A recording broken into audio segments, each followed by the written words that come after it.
In this sport, you don't wait for judges to decide your fate. TenexToken puts you in control. Stake instantly, speculate discreetly, and keep your moves private. TenexToken. Play smart, play discreet.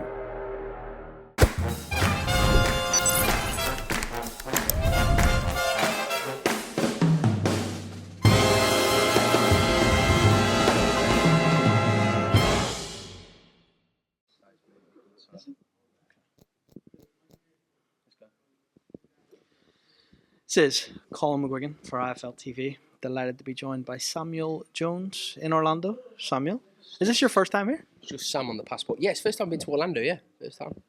Like it here? Yeah, I do. Lovely place. How did the conversation come about for Pat Brown on this card? I said that it's a bit of a random one, isn't it?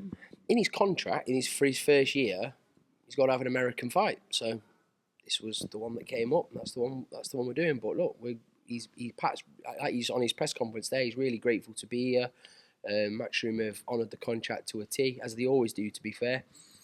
And look, we're here. Pat Brown's making his US debut on Saturday. I want to get your thoughts on the ceiling for Pat Brown. I spoke to Eddie today, and he almost indicated that he's the next generational superstar in British boxing. And I don't want to put too much pressure on someone like Pat, who's literally still a prospect coming through. I understand why you kind of look that way, but he hasn't had many fights yet. He's a fighter with tremendous potential, but you don't want to put too much pressure on him. I consider a prospect who's had under 10 fight, who's not really done a 10 rounder yet. Do you know what I mean? That's how I would consider a prospect. Listen, I get a lot of he says this about all of them. That's my job, to promote my fighters as well. That's what I believe I add as well as part of me. I like to push and promote my fighters. Pat Brown, for me, is the best prospect in the world. Not in the UK, in the whole world. I think that he is going to become undisputed cruiserweight champion, and there is absolutely no reason why he can't go up to heavyweight and win a world title there as well. That's genuinely the expectations of Pat. He has that expectation of himself. He won't say it because Pat is very, very, and I'm not just saying this, he gives me a load of stick, but Pat is very humble. He's a very humble, down-to-earth, feet on the ground type of guy. But if you ask me, even if you ask Jamie Moore, and Jamie Moore's very level-headed, we expect Pat Brown to be a superstar of the sport. He's got everything. He's got absolutely everything. And people saw a bit of his boxing ability last time. He's got a crisp jab, but he hits as hard as anybody in the world. And he's a cruiserweight right now. Don't know if I'm out of place in this, but you worked with Golovkin very closely. Yeah. You actually lived with him at one point. It was in a complex in the big. He had his own wing of that, but in Big Bear, it's where a lot of the fighters train now. I don't think Abel Sanchez owns the building anymore, but yeah, we stayed up there for two camps with Golovkin. Do you say the biggest hitter in the world? When you compare it to someone like Golovkin's power, what would you compare that? It's like Golovkin had that. It was a different sort. Golovkin was just so heavy-handed, so heavy-handed. He used to do these exercises, holding these weights and making his. But Pat has that just devastating punch power. It's just listen. They can all hit. Do you know what those weights? I know, you're talking about Golovkin, but Golovkin was a freak of nature. He really was. He was an amazing fighter, Hall of Fame career. But when we're talking about just power, it's Pat's. He's got monstrous power, and it's the speed as well. He hits you with it. It's like listen, Dave Allen said it the other day. Dave Allen's, whatever you say about Dave Allen, he's been in the ring with everybody, whether it's sparring or with a 10-ounce glove on. And he says, and there's no reason for Dave Allen to that because he gives Pat a load of shit, they banter each other. He said the hardest shot I've ever been hit with in my life, the hardest left hook I've ever been hit with in my life is Pat Brown. He sparred Klitschko, Anthony Joshua, Joyce, Daniel Dubois. It's a hell of a thing to be saying. It might be a one-off shot, but... So are you saying that you believe Pat Brown hits harder than Klitschko? No, because I'm going to get a lot of stick. You basically just said that. But Pat Brown right now, I'm not going to go into past or present, but Pat Brown right now punches as hard as anybody in the world. Do you see a future domestic dust-up at heavyweight, Pat Brown, Fabio Wardley? If Fabio Wardley's still around when Pat's at heavyweight, yeah, of course Pat will be in the ring with all of them. He'll be in with all of them. Fabio Wardley was outstanding the other day, by the way. Like, what Was it an early stoppage? No, I didn't think so. If I've got to be honest, from where I was sat second row near the corner. But from where I was sat, it's like, what do you want to see? Do you want to see Joe Parker leave on a stretcher? Do you know what I mean? I can see an argument when I watched it back that you probably took away a big moment for Fabio Wardley, like a highlight reel. Because listen, it's always good for clicks and to go viral. You probably took that away from him. But look, could Joe Parker possibly? But I didn't agree with the uproar of that it was a terrible stoppage. I just thought that Howard Foster's saved Joe Parker for another day. Eddie said that he can see a situation where Fabio Wardley doesn't fight Usyk. Usyk relinquishes the belt.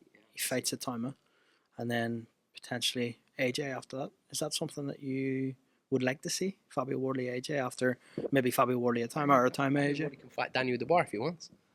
It's a great fight. Is that a fight that you guys are open to now? Yeah, of course. Daniel wants to fight the best in the division, so he's open to all of those fights. How does that go for you, Sam? I think Daniel Dubois wins the fight. Look. If you look at who Daniel Dubois has been in the ring with, people obviously have to understand Daniel Dubois has been in the ring with all of them. He's knocked out Anthony Joshua. He's fought Usyk twice. Jarrell Miller, Hrgovic. Like, Dubois is the more accomplished fighter. Fabio Wardley's beaten Justice Hooney and Joseph Parker are his two biggest wins. But look, I can't discredit Fabio Wardley in any shape. What I was telling you yesterday away from the camera, you remember what I was saying? I said that if I wasn't working in boxing, Fabio Wardley is someone I would pay to go and watch because I just think he's such great value. He's like Nigel Benn was when Nigel Benn was hurt, like all over the gaff. He was at his most dangerous, and I think that's what makes Fabio Wardley a special fighter in his own right. I think he's brilliant to watch, Fabio. Have you had any discussions with any of the promoters involved, so that's Frank or Eddie, about making Dubois and AJ again? No, but I speak to, obviously, AJ's team a lot, and I believe that AJ, who I'm not going into it again, but my respect for AJ is enormous. He's probably I respect him more than probably any other fighter because of what he's done. Carried British boxing at times, filling those stadium fights, and I think he's not downplayed, but I think he will get his flowers when he retires more, AJ, because people will realise the void that he will leave in especially in British boxing. But going on to that, I think AJ being the competitor that he is, he won't want. I mean, look, he revisited Ruiz, he revisited Usyk. It's his competitive nature as a fighter that he would want to have a go at Daniel Dubois again. I think the fight would be better if there was a world title on the line, but I think regardless of that, Daniel against Anthony Joshua, even in Africa. Imagine Daniel against AJ in Africa, in Nigeria or somewhere like that. What stage are we at for Daniel right now? Like, what's his day-to-day right now? He's ready to fight. He's ready for a fight day. He's training every single day. Where are we at with the discussions on a fight? We're just waiting to lock in an opponent. We're expecting February likely. Possibly, yeah. But we're due to speak to Frank and George, and we're in the process now of getting something locked in for Daniel. So it's exciting. I want to get your thoughts on Dana White and boxing. Yeah. You work with different promoters. Yeah. You obviously understand how the Ali Act works. That's something that they're trying to remove. Do you agree with how they're going about that? No, I don't agree with removing the Ali Act. It's there to protect fighters. But Dana White has built a great business with UFC, which people love, and it's a monstrous business. Dana White's an amazing promoter, amazing sports promoter, but I don't agree with removing the Ali Act. It's there for a reason. What do you think of the beef between him and Eddie? Do you think it's fantastic? I think it's absolutely brilliant. I think we've missed it. Like, John, we watch that. Listen, I'm a nerd for it, like watching your daft interviews. Matt's over there. I watch all of them. I want to listen. We like the fact now with Eddie and Frank, we're at a stage where the fights are now, egos have kind of been, their egos are still there. Frank and Eddie still got their egos, and they're still competitors, but the fights are getting made.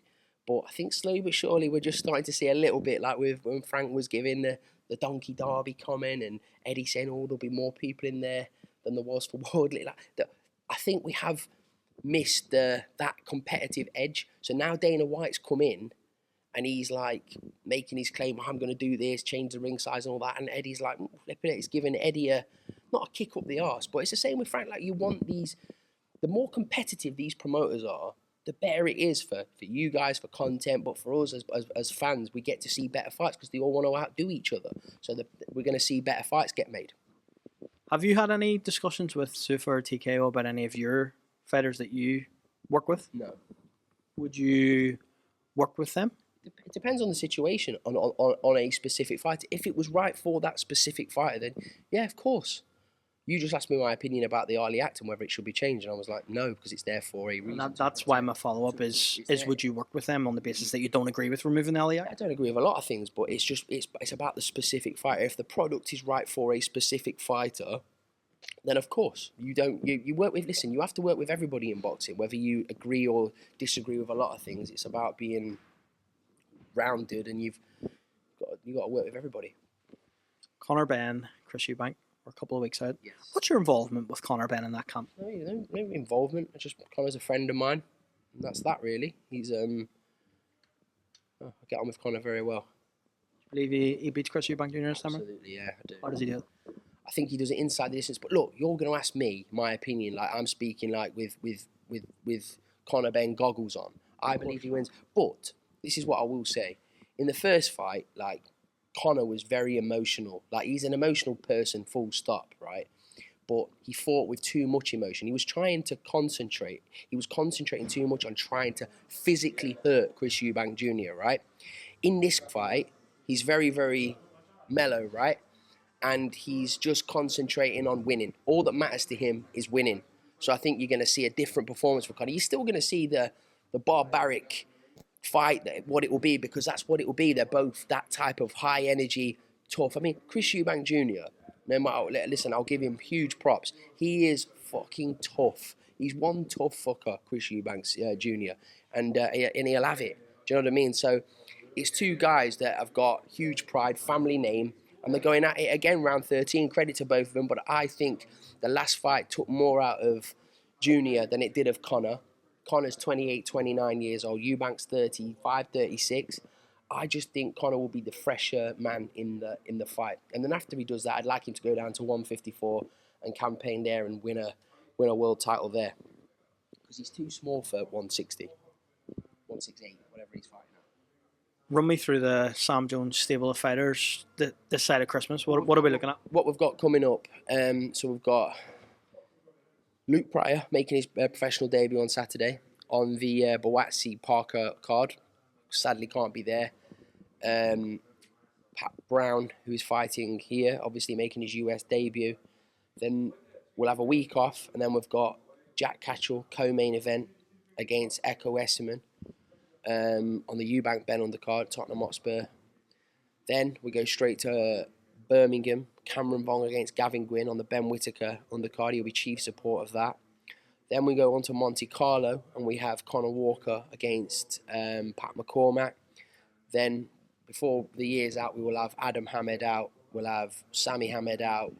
And then we'll have Adam Macker out again, also on the midweek show, on the Vizioli against Joe Howarth show.